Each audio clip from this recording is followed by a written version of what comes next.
en Cristo, hermanos de nuestra congregación, hermanos que nos acompañan a través de las redes. Nuevamente estamos encontrándonos a través de este medio, ¿no?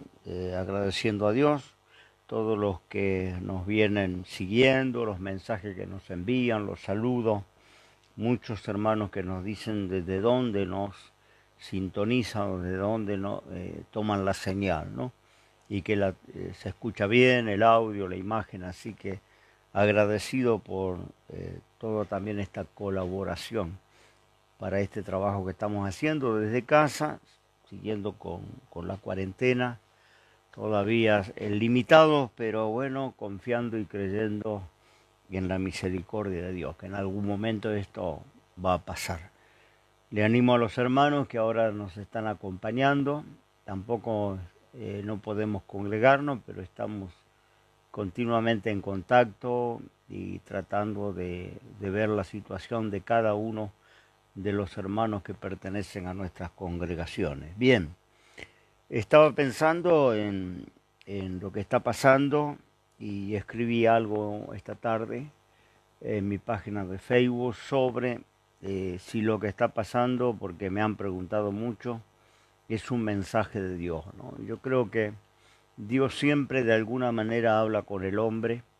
Dice que la misma creación es un mensaje de Dios, incluso para la gente que nunca ha oído el Evangelio o la gente a quien nunca se le predicó. Dice que las cosas creadas le testifican de un creador, ¿no? Para ellos el mensaje es la creación, el río donde pesca, el monte donde caza, la lluvia que produce sus cultivos. Todo esto es un mensaje también de Dios, porque muchas veces nos preguntamos qué pasa con la gente analfabeta, la gente que vive aislada, e incluso algunos indígenas que nunca se ha podido llegar a ellos con el mensaje del Evangelio. Pues la palabra del Señor dice claramente en el libro de Romanos que las cosas creadas para ellos son el mensaje, ¿no? La creación, la naturaleza. Eso le habla de un Dios o de una fuerza superior o de un gran espíritu, como decían algunas tribus del norte, ¿no? Para ellos les será demandado en la medida del conocimiento que haya tenido. A mayor conocimiento, mayor demanda, ¿no? Nosotros que tenemos la Biblia, que podemos leer las Escrituras, que tenemos la revelación de Dios, por supuesto que no será lo mismo la demanda para nosotros que para el aborigen, que nunca aprendió a leer ni a escribir y que nunca tuvo acceso, por ejemplo, a una Biblia, ¿no? Pero ¿qué voy con todo esto? Que Dios habla de diferentes maneras al hombre. El libro de Job dice que habla de diversas maneras y el hombre no entiende. Y también Hebreos capítulo 1, verso 1 dice que Dios habló en diversas formas, de muchas maneras, en otro tiempo, ¿no?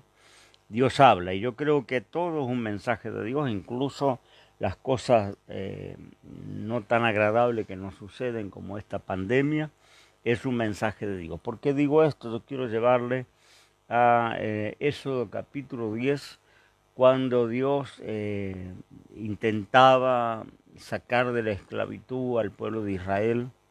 Más de 1,5 millones de personas, se cree históricamente, que salieron de Egipto, estaban más de 400 años bajo yugo del faraón, de este imperio de Egipto, esclavizados, sin ningún beneficio. Bueno, clamaron a Dios, todos conocemos la historia bíblica. Dios levantó un libertador que fue llamado Moisés. Él tuvo la tarea de ir a enfrentarse al rey faraón y pedir la libertad de ese pueblo. Por supuesto no iba a ser una tarea fácil. Capítulo 10 de Éxodo nos habla de esta negociación entre Moisés y el rey faraón. El rey no quería perder esa mano de obra gratuita que tenía, pero por otro lado le preocupaba que ese pueblo iba creciendo y multiplicándose. Fue así que En algún momento se determinó la muerte de todos los niños varones cuando nacían, y milagrosamente Moisés al nacer fue preservado porque Dios tenía planes con este hombre, ¿no? Pero una matanza de niños porque querían controlar, ¿no?, la población de Israel, que se multiplicaba y que podía ser un dolor de cabeza para ese imperio, ¿no? Tenían temor de que un día se sublevaran. Entonces había muchas cosas en juego cuando empieza la negociación. La negociación va acompañada del poder de Dios. Dios le dice que va a manifestarse, va a manifestar su gloria, y acontece allí en esa negociación 10 plagas que vienen sobre esta nación de Egipto. Yo hablé de esto ya en ocasiones anteriores, plagas que vinieron sobre los egipcios y no sobre el pueblo hebreo, pero el pueblo hebreo fue protagonista también porque eran conciudadanos, vecinos, vivían en la misma tierra que vivían los egipcios, aunque ellos fueron librados de las calamidades, pero fueron testigos, pudieron comprobar, para ellos también fue un mensaje. No fue un mensaje solamente para los egipcios, fue un mensaje para los hebreos. ¿Y por qué digo que fue un mensaje? Porque la nación de Egipto eran politeístas, es decir, adoraban diferentes deidades. Dice la historia que en Egipto antiguo, en el panteón egipcio, había más de 2000 deidades diferentes, ¿no? Tenemos, ¿no es cierto?, la historia que los arqueólogos han ido descubriendo y escribiendo de ese Egipto lejano, y se ha encontrado, ¿no es cierto?, diferentes imágenes de esos dioses. Habían dioses muy absurdos, ¿no?, como aquel con cabeza de perro llamado Anubis, ¿no? Era un dios que se decía conducía a los fallecidos hacia el más allá. Después estaba la diosa Isis, que era la diosa del amor y de la fertilidad humana. Y como esto, cantidad de dioses, ¿no?, que ellos adoraban, que servían, que veneraban, que tenían sus imágenes, que les rendían culto, e incluso ofrendas y sacrificios. Muchas de estas imágenes se han encontrado en la tumba de los reyes. Pero mire, ¿por qué le digo que todo lo que sucedió en la negociación de Moisés con el rey Faraón fue un mensaje de Dios? Una de las primeras plagas, de las primeras señales que Dios opera para convencer, doblegar el corazón del rey y que firmara la liberación de esos esclavos, fue que el agua del río Nilo se convirtió en sangre. De todos los caudales que había en aquella nación, el agua se corrompió, y eso tenía que ver con la diosa del Nilo. El Nilo era considerado como una corriente sanguínea de Egipto, porque el Nilo era lo que le daba vida a la navegación, el comercio, sus aguas, las plantaciones, todo tenían que ver directa o indirectamente con el río. Y ellos tenían una diosa que se llamaba la diosa del Nilo, que se llamaba Anuket. Era una mujer con corona de plumas, ¿no?, la imagen. Y, oh casualidad, la primera plaga toca ese río sagrado para ellos, ¿no?, el río Nilo. La segunda plaga que viene es plaga de ranas, de manera impresionante, llenó la nación, llenó las cámaras, las calles, las ciudades, en todo lugar, las habitaciones, había millones de ranas, y eso tuvo que ver con un dios que ellos adoraban llamado Osiris. Era un hombre prefigurado con piel negra o piel verde, con cabeza de rana o cabeza de cocodrilo, ¿no? Estos eran los dioses que ellos servían, ¿no? Y los dioses que ellos consideraban que le bendecían, que le prosperaban, que le guardaban. Y allí es donde empiezan a ocurrir esas plagas de Dios, ¿no? La tercera plaga es una plaga de piojos en la tierra. Se llenó la nación de piojos. Eso tenía que ver con Kemet o Kep, que era el dios de la tierra negra. El Nilo, cuando desbordaba, dejaba un sedimento en sus orillas que era aprovechado para el cultivo, tierra muy fértil, y había un dios que cuidaba esa tierra negra, se llamaba Kep, era el creador de la tierra, un hombre también de color verde, con una cabeza de ganso, ¿no? Fíjese lo burdo de aquella idolatría, ¿no? La cuarta plaga que viene son las moscas. Bueno, había también un dios llamado Señor de las moscas, que era Belcebú, que también habla el profeta Eliseo sobre este Belcebú, que se siguió adorando y que se exportó luego de Egipto a otras naciones. Señor de las moscas, ¿no? Hasta el día de hoy la nación de Egipto tiene un grave problema con las moscas, ¿no? La quinta peste que vino fue en los ganados, y también tenían un dios de los ganados, un dios relacionado con la fertilidad de los ganados, que se llamaba Aspi, que también era un hombre con cabeza de buey. Allí viene la quinta peste en los ganados, una gran mortandad de los ganados. Luego aparecen las úlceras, que tiene que ver también con un dios que ellos tenían llamado Yonsut, que era un hombre con cabeza de halcón y se le consideraba protector de las enfermedades. Era su protección contra todas las plagas y la enfermedad. Entonces allí aparecen esas úlceras malignas que traen también un gran quebranto para aquella gente. Luego vienen las lluvias de granizo, y esa sería la séptima plaga, y tenía que ver con un dios llamado Eb, que era un hombre con barriga y pechos de mujer, piel verde o azul, y se le consideraba el dios de la tormenta o el dios de los aires. ¿No? Fíjese que en cada una de esas deidades que ellos veneraban y tenían idolatrada, en esas áreas va tocando aquellas señales de Dios, ¿no? La octava plaga son langostas, que llenan la tierra y devoran todo lo que había por delante. Ellos tenían una diosa llamada la diosa de la vegetación, la diosa de la naturaleza. Se llamaba Nestis, esa era su diosa. También ahí vino la plaga. Y la novena plaga fueron las tinieblas sobre toda la tierra.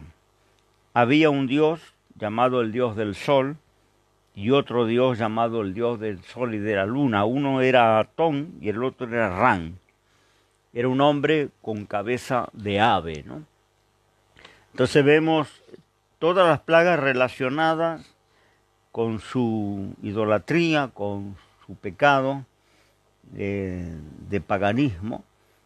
Todas las plagas, incluso la décima, que es la muerte de los primogénitos. Ellos tenían una tradición, sacrificaban los niños, los entregaban al fuego. Por eso sale una ley de Dios más tarde que decía: no pasarás a tu hijo por fuego, porque había una tradición, una cultura de hacer ofrenda a esos dioses, y entre esas ofrendas estaban los niños que se ponían. Había un dios que era una estatua de bronce, que era un pequeño horno, una pequeña salamandra, tenía un tiraje y se ponía leña en su interior y quedaba al rojo vivo. Bueno, los niños se depositaban en los brazos de esa imagen y eran sacrificados. Entre la cultura egipcia había una época del año en que se realizaban grandes fiestas, grandes orgías sexuales, y cada hombre escogía una doncella para tener relaciones y embarazarla. Cuando ese hijo nacía, al cabo de 3 meses, se le entregaba, se le sacrificaba a esos dioses. A ese hijo nacido de esas fiestas, a propósito, se le llamaba primogénito. O casualidad que Dios toca a todos los primogénitos de Egipto con la última plaga, que es la que finalmente ablanda el corazón de Faraón y deja salir a Israel. ¿Qué quiero decir con toda esta historia? Que todo tiene un mensaje de Dios. Aquellas plagas tenían un mensaje de Dios.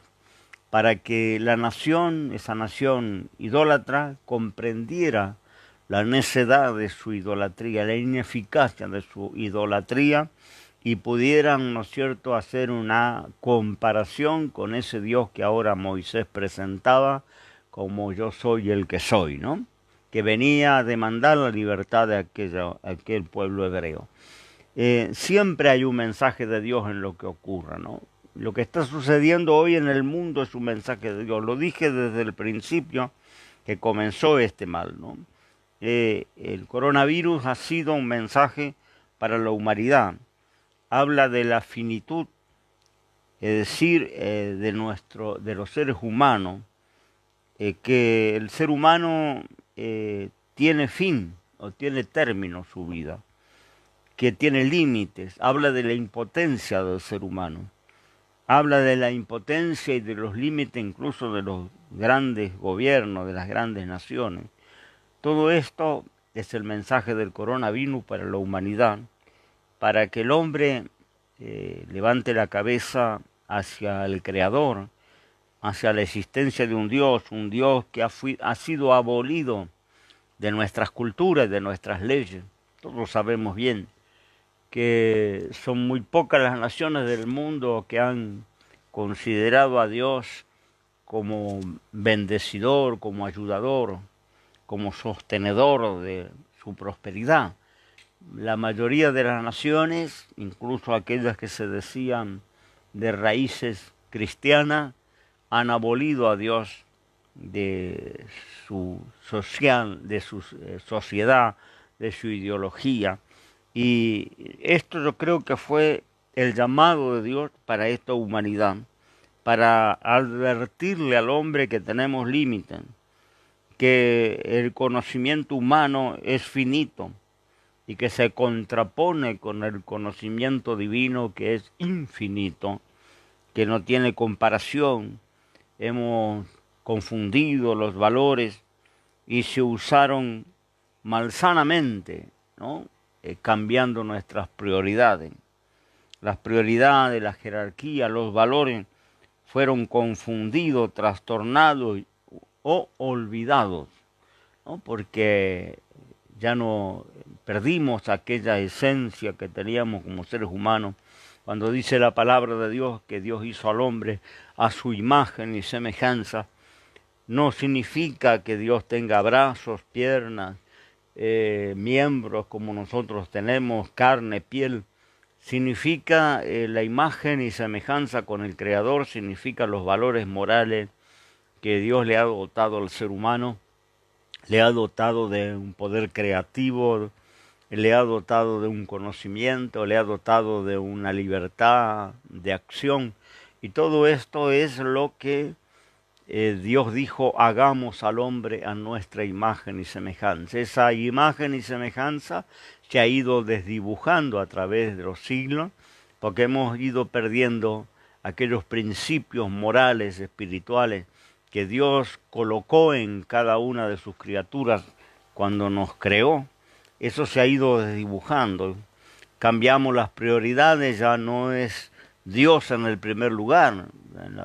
Cuando hablamos de prioridades, dice que sobre todas las cosas Dios es primero, luego por supuesto viene nuestra vida, después viene la familia, por último tenemos la obra de Dios, pero esas prioridades fueron invertidas y cambiadas, trastornadas, a veces hasta olvidadas. Y hemos avanzado en la sociedad moderna en una época de avance tecnológico como nunca antes se vio. Avanzó la medicina, avanzó la expectativa de vida, hemos avanzado en el confort, en las comunicaciones, la computación, el internet ha traído un siglo nuevo para la humanidad, una explosión de conocimiento que nuestras generaciones anteriores nunca soñaron. Todo esto nos ha hecho creer que podíamos manejarnos sin Dios, que podíamos vivir independiente de Dios, y de repente suena este mensaje desde el cielo, porque si bien Dios no es causante de los males, pero Dios es el que permite muchas veces que los males ingresen y hagan su obra. Nada acontece sin el permiso de Dios, esto lo tenemos claro en la Biblia. Cuando Satanás se presentó para tocar a aquel hombre llamado Job, tuvo que pedir autorización. No podía tocarle, no podía tocar sus bienes, no podía tocar su familia, no podía tocar su salud, si Dios no le autorizaba. Y Dios le autorizó porque estaba en juego, ¿no es cierto?, la integridad de este creyente. El diablo puso en juego la integridad de su fe. Dijo que servía a Dios por interés, dijo que servía a Dios porque Dios lo guardaba, lo bendecía, lo prosperaba. Mucho tiene que ver con el evangelio de las últimas décadas, ¿no? Servir a Dios por la prosperidad, servir a Dios por el éxito, servir a Dios porque nos vaya bien.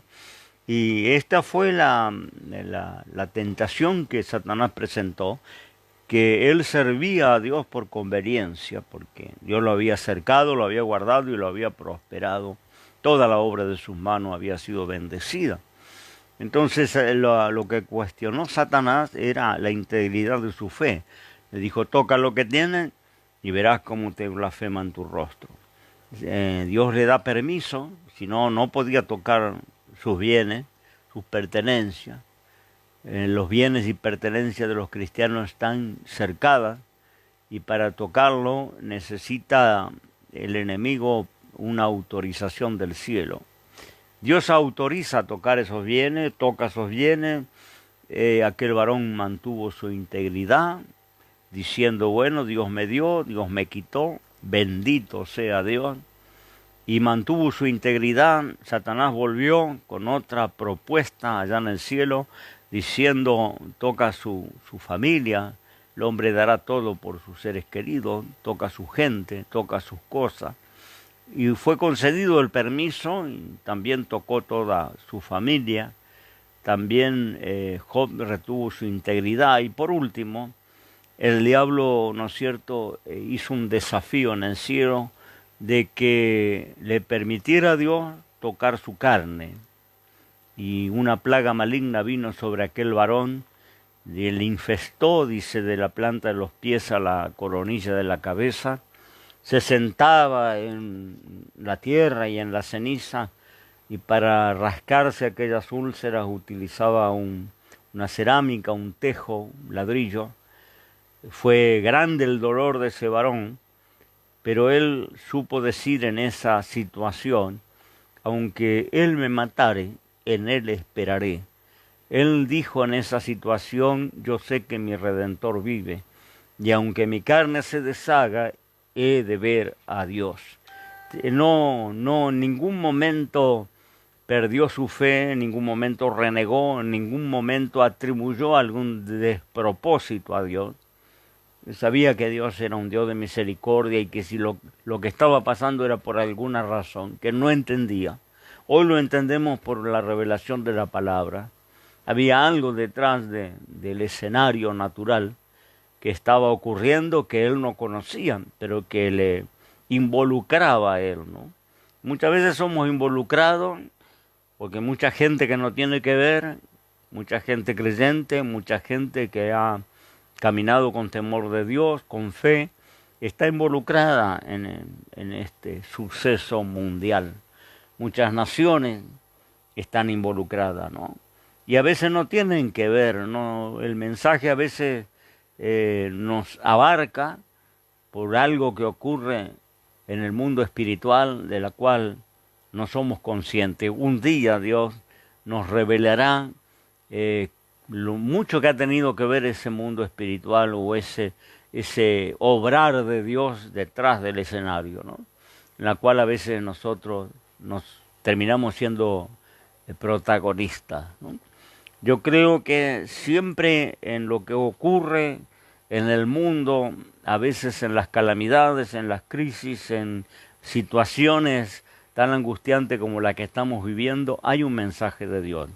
Algunos lo escucharán, algunos entenderán y muchos no entenderán. Esto puede resultar en dos situaciones. Podemos salir de de esta cuarentena fortalecidos en la fe, creyendo en que Dios es justo y que es un Dios de misericordia y que sabe cómo hacer las cosas, y salir, dejar atrás esta historia con fortaleza, con nuevo ánimo para servir al Señor. Y podemos también salir enojados, amargados, resentidos, atribuyéndole a Dios algún despropósito, terminamos hasta incrédulos. Hay mucha gente que saldrá así de esta cuarentena. Yo oro para que usted se fortalezca en la fe y este mensaje de Dios sea atendido por incrédulos y creyentes, porque también Dios en cierta manera le está hablando a la iglesia, que la iglesia se aperciba de los tiempos que nos toca vivir, que la iglesia empiece a volver a la palabra. Muchos han abandonado la palabra y se han vuelto a la filosofía humana. Muchos han perdido la esencia del mensaje y la han cambiado por el carisma de hombres que han surgido en el último tiempo, ¿no? Llevando tras de sí a muchos, a miles. Y bueno, todo esto también es un llamado de Dios para la iglesia, que la iglesia también se vuelva a sus raíces, a su fundamento. Recuerde que los fundamentos de la iglesia fueron colocados con sangre. A veces decimos la gracia es tan barata, ¿no? Y a veces se regala y se oferta como si fuera una liquidación de temporada. La gracia ha sido muy cara, primero para el Señor Jesucristo, que ha pagado con un precio de sangre por nuestra redención, muriendo en la cruz, entregando su vida, pasando aquel calvario, lo que se llama la pasión de Cristo, que ha sido un dolor insoportable, al punto que dicen hoy los médicos que cuando el soldado romano con una lanza para comprobar que los reos estaban muertos al otro día, Roma tenía una costumbre de venir con una maceta y quebrar las piernas de los crucificados. Era para apurar, ¿no?, la agonía si es que todavía estaba vivo. Pero había un mensaje profético que al Señor no le quebrarían hueso alguno. Entonces cuando vinieron a hacer esta tarea los verdugos, vieron que el Señor ya estaba muerto, no hacía falta quebrarle las piernas. Pero uno de los soldados atravesó su costado con una lanza, y dice del costado que donde la lanza traspasó su corazón, salió agua y sangre, ¿no?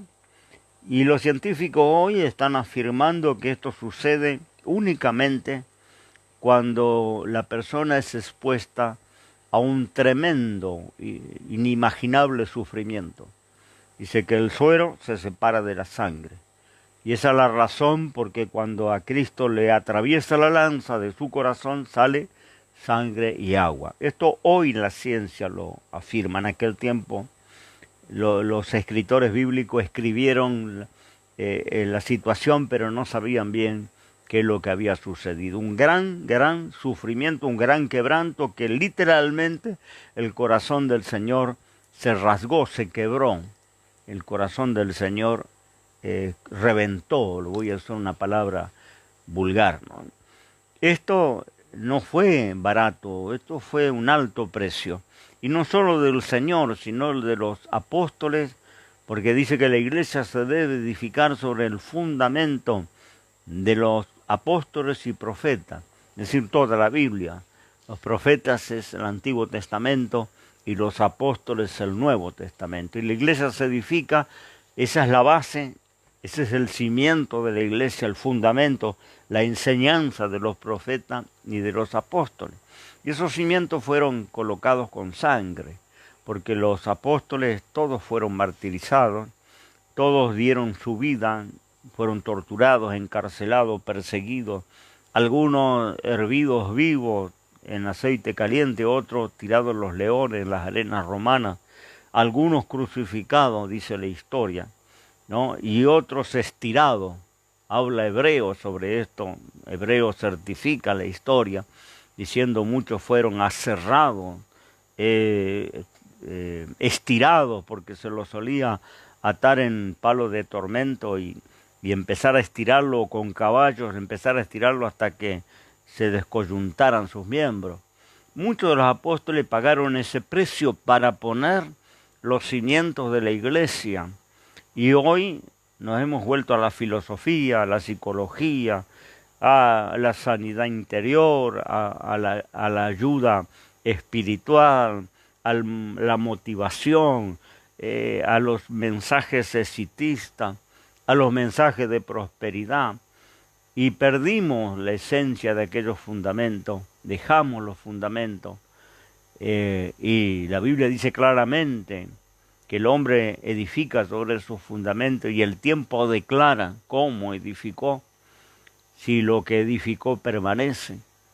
Si no edifica sobre sus fundamentos, lo que edificó no permanece, el tiempo hace la prueba y será grande su ruina. Habla toda la Escritura, habla Jesús sobre esto, el hombre que edificó en la roca, el hombre prudente, el insensato que edificó sobre la arena.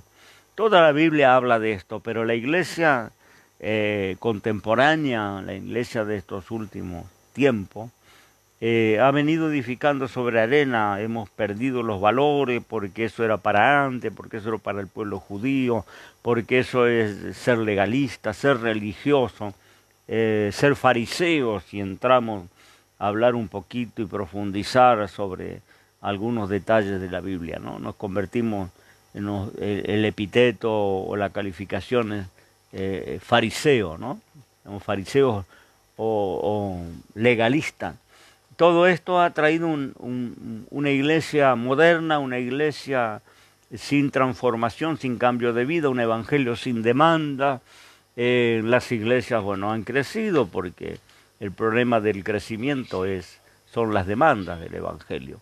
Si no hay demanda y hay solo oferta, por supuesto que vamos a congregar a miles y va a fluir el dinero y los recursos, porque la gente no tiene problema.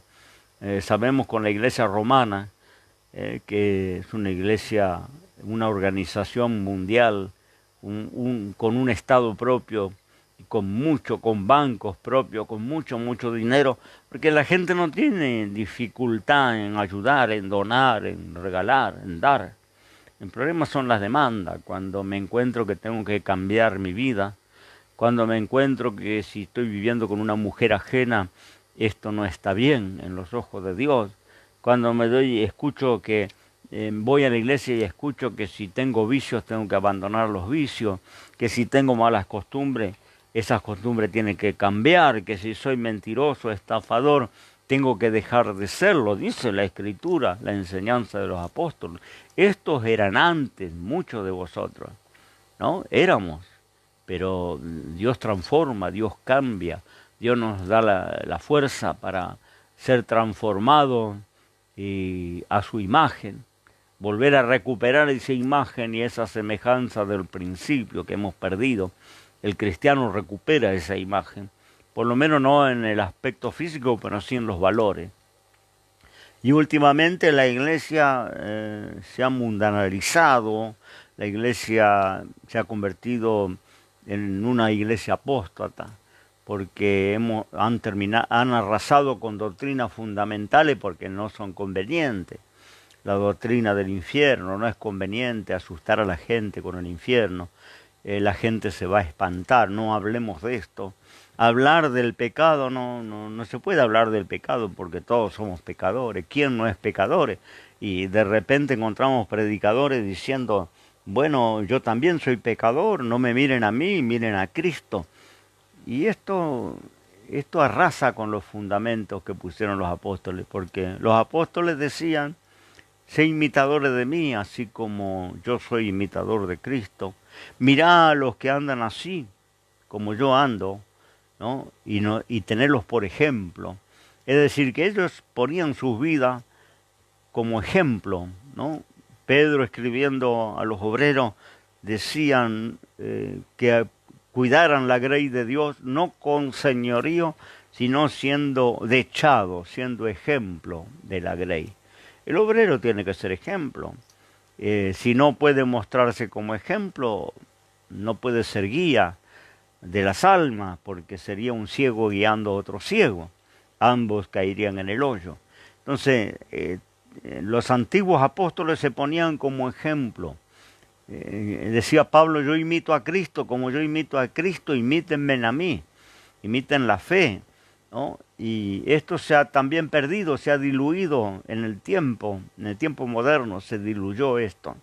Y ya los siervos de Dios no se pueden mostrar como ejemplo, se muestran como pecadores. Dicen, bueno, yo soy pecador igual que todos ustedes, y la iglesia es un lugar para recoger a los pecadores, sí es cierto. Y Jesús comía y visitaba a los pecadores, también es cierto. Las rameras venían donde él estaba, los ladrones, esto es cierto. Pero el ladrón no seguía siendo ladrón, la ramera no seguía siendo ramera. Es decir, había una transformación, Jesús transformaba las vidas. De eso se trata el cristianismo, la transformación, el cambio. Si no hay cambio, no hay transformación, ¿cómo puedo decirme cristiano? ¿Quién va a creer en mi mensaje si sigo siendo la misma persona que era? Si no sucedió ningún cambio en mi vida. El Evangelio es transformación, toda la vida lo ha sido desde el siglo I, pero en las últimas décadas esto se fue diluyendo. Y por eso yo creo que Dios está mandando este mensaje al mundo que no tiene a Dios, al mundo incrédulo, a los estadistas, a la gente poderosa, a la gente de todas las razas y de todas las naciones, porque esta pandemia no discrimina ni el color de la piel, ni la posición social, ni la posición cultural, ni la posición siquiera religiosa, porque esto ataca a musulmanes, a judíos, a cristianos, testigos de Jehová, adventistas y cualquier religión budista que profesen, ateos, agnósticos, hinduistas. Esto no discrimina ni siquiera la religión, ¿no? Y es un mensaje poderoso de Dios que muchos van a oír con claridad. Y muchos van a seguir en su necedad, cerrando los oídos y hablando Dios como siempre lo ha hecho con el ser humano y el hombre no entendiendo. Ojalá, hermano en Cristo, entienda que es hora de dejar de jugar a ser cristiano, de dejar de ser religioso. Es hora de aquel cristiano que vive en pecado se arrepienta, arregle su situación, se vuelva a Dios. Sin santidad nadie verá al Señor. El Señor viene por una iglesia santa, pura, sin mancha. Dice Pablo en Efesios, una iglesia sin mancha, ni arruga, ni cosa semejante, para presentársela a sí mismo como una virgen pura. Esta es la iglesia que viene a buscar. No viene a buscar una iglesia mundana, no viene a buscar predicadores que le dan lo mismo fumarse un puro, tomarse un whisky, acostarse con la secretaria, usar el dinero de las ofrendas para comprarse una casa de fin de semana o un bote para navegar. No viene el Señor por una iglesia con mancha y arruga, viene por una iglesia sin mancha y sin arruga.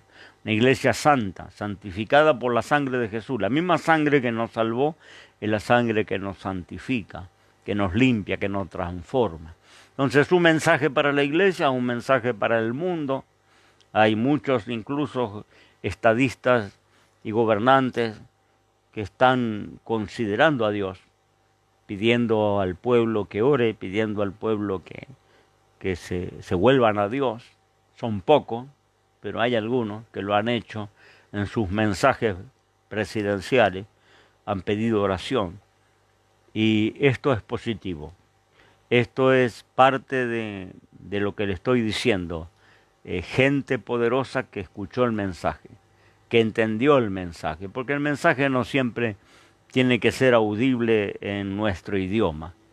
Los mensajes pueden ser, hoy mismo tenemos mensajes escritos, tenemos un mensaje que mandamos en el móvil.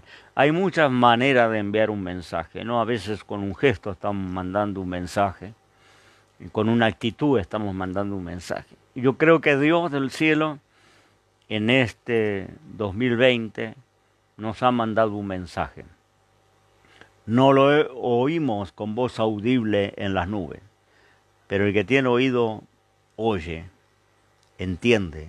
Ojalá que, amigo, hermano en Cristo, que has tomado las cosas livianamente, que has vivido un evangelio live por muchos años, que no te ha preocupado pecar o no pecar, un día ser creyente y el otro día ser mundano, escuches este mensaje, reflexiones y que verdaderamente te vuelvas a Dios con un corazón arrepentido y sabiendo que en el cielo no entra ni sombra de pecado.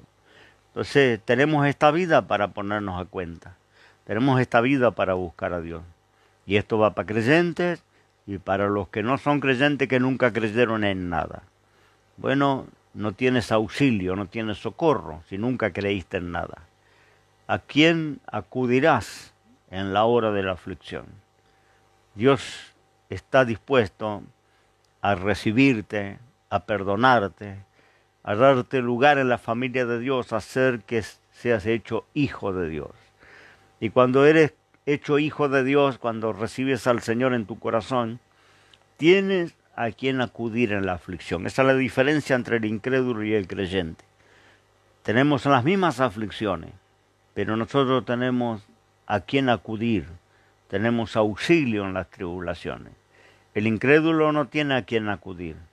¿A quién acudirás en la aflicción? ¿Quién te salvará? ¿Quién te protegerá? Hay solo Dios. Esta situación que estamos viviendo es solo Dios. No hay otra forma de enfrentar lo que está pasando si no es con la fe en Dios. Y Dios está dispuesto a darte oportunidad. Dios está dispuesto a revelarse en tu corazón. Si nunca creíste, si nunca jamás pensaste en un Dios, empieza a hacerlo ahora y Dios se revelará para ti y le conocerás y serás hecho un hijo de Dios. Que Dios te bendiga y oro para que todos en el mundo entero, los que estamos en esta pandemia, recibamos el mensaje de Dios, un mensaje estridente, un mensaje poderoso, un mensaje que no puede ser obviado. Los que conocemos los lenguajes de Dios, sabemos que no podemos obviar este mensaje. Este mensaje nos está diciendo algo y algunos lo van a oír.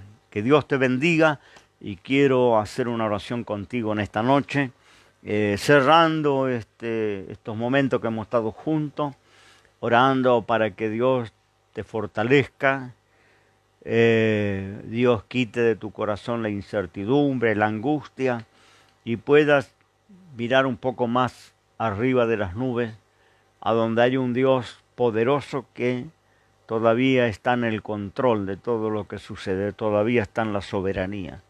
No ha perdido su soberanía. Todo lo que sucede aquí en esta tierra, Dios lo sabe, Dios lo ha permitido y muchas veces lo permite, como decían esta noche, porque es un mensaje. Los mensajes a veces nos gustan la palabra profética. Decimos, vamos a escuchar, venimos a buscar una palabra profética. Pero Dios, que es el inventor de los lenguajes, usa el idioma que Él quiere. Y esto que está sucediendo es un lenguaje de Dios. Ojalá lo reciban y te vuelvas al Señor mientras tienes tiempo y oportunidad. Oramos por los que están atemorizados, oramos por los que tienen dificultad para pasar esta cuarentena. Va a haber mucha gente que va a estar mal económicamente. Oramos para que también confíe que Dios tiene manera de proveer, Dios tiene manera de cuidar a los suyos y que no te va a faltar si crees. Así que oramos también por los que están pasando mal económicamente. Amén. Le invito a donde está, en la sala de su casa, me acompañe.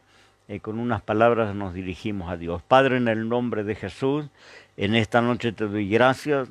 He compartido tu palabra, he compartido lo que has colocado en mi corazón.